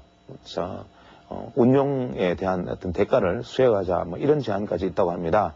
지금 각 증권사, 중소형 증권사 같은 경우에는 내부에 상관하는 직원 이외에도 그 이외 어떤 형식으로든지 이익을 수여하는, 즉 우리가 수수료를 가지고 수여해서 나눌 수 있는 사람들이 계약적으로 암암리에 존재한다고 알려져 있고, 실제로 그것이 사실인지 아닌지 제가 확인할 방법은 없습니다만은, 이러한 일들은 분명히 시장에 긍정적인 영향보다는 부정적인 영향을 미치게 되고, 특히 모 증권사, 유명한 중소형 증권사의 모모 지점, 무슨 증권사의 모모 지점은 무슨 종목의 작전, 또 무슨 지점은 무슨 종목의 작전, 무슨 종목에서는 어떤 종목을 250만 주를 가지고 있는데 얼마에 도달하면 매도한다, 이런 종류의 루머들이 시장에 돌아다닐 정도 된다면, 이러한 것들은 이미 하나의 폐해가 되기 시작했다고 생각됩니다.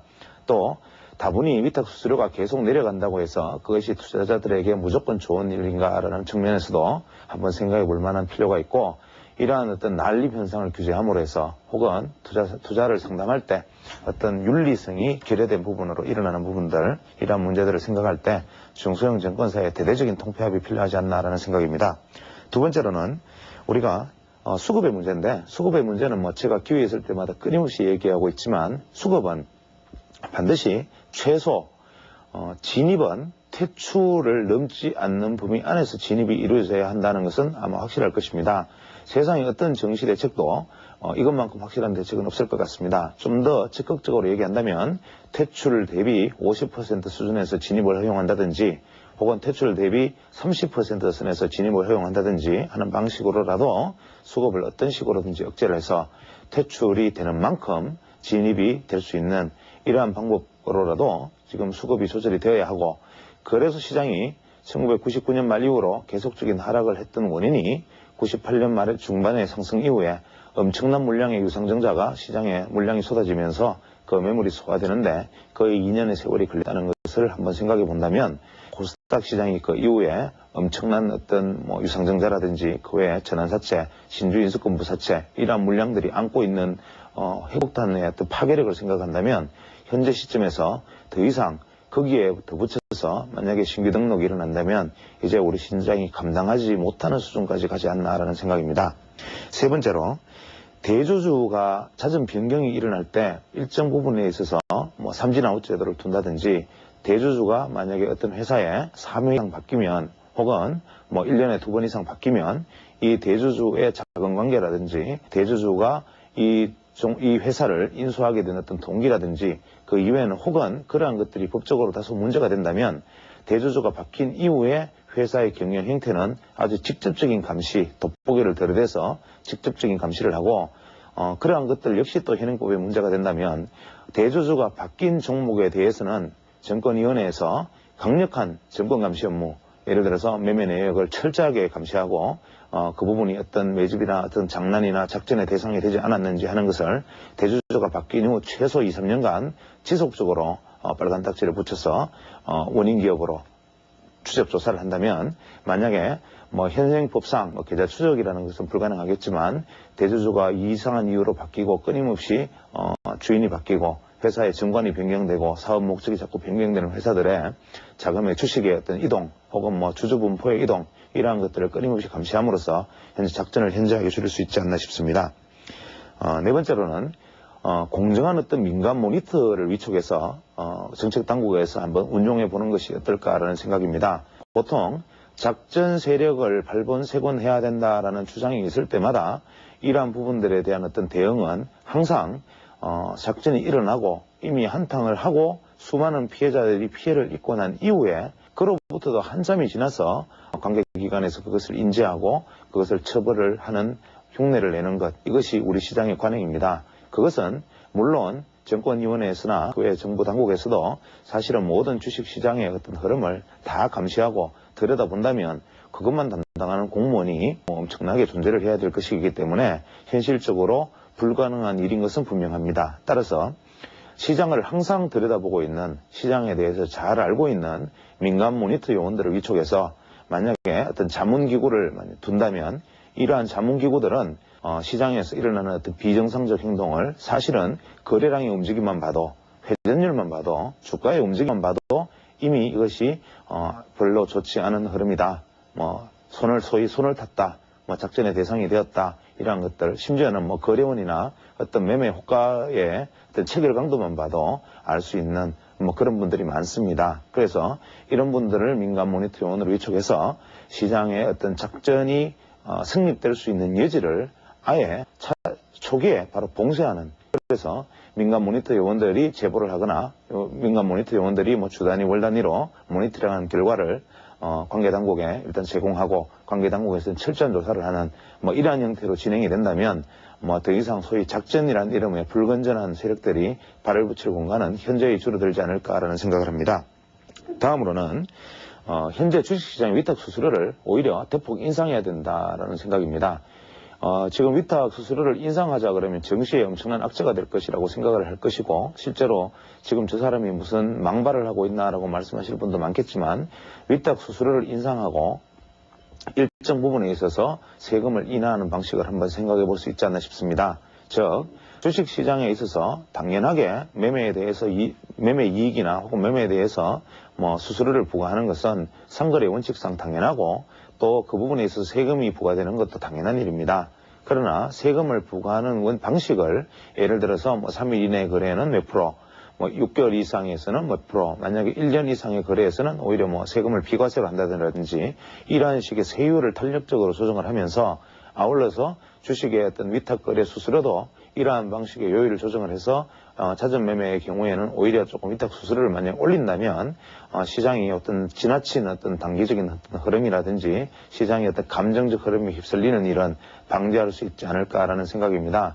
물론 이 이야기를 하면 제일 먼저 반기를 드는 사람들이 소형 증권사들 혹은 HTS를 이용한 온라인 증권사들 이런 쪽일 것이라는 것은 충분히 미루어 짐작할 수 있고, 전업 투자를 하시는 데이 트레이더 분들도 반감을 가지실 수 있는 이야기이지만, 어차피 시장이라는 것은 현재 내가 다소 좀 불리하더라도 전체적으로 파이가 살아있어야만, 그 파이가 건강해야만 그 파이를 계속 키워가면서 내가 생존할 수 있는데, 만약에 파이가 상하거나 변질되고 파이가 축소된다면 현재 내가 뜯어먹고 있는 파이가 결국 내 살을 뜯어먹고 있는 것이라는 관점에서 전업 투자자나 단기 투자자분들이 입장에서는 다소 조금 거슬리는 얘기가 될 수 있다 하더라도 전체 시장을 살리는 길이 결국 내가 사는 길이라는 관점에서는 한번 생각해 볼 만한 일이 아닌가라는 생각입니다.